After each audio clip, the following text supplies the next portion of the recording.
Sometimes finding the exact tender outcome you're looking for can be quite challenging. The tender descriptions are often free text fields entered by the agency and might not always exactly match things that you expect. Hybrid search is the way that you can use awarded tenders to search across the entire dataset. For federal and state governments, that's more than 2 million records covering more than 10 years.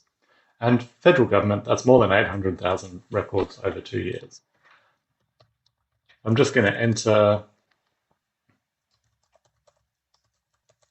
some descriptions here, and the system will look across all of those records and find things that match, but based on the semantic meaning or the hybrid search rather than an exact keyword search.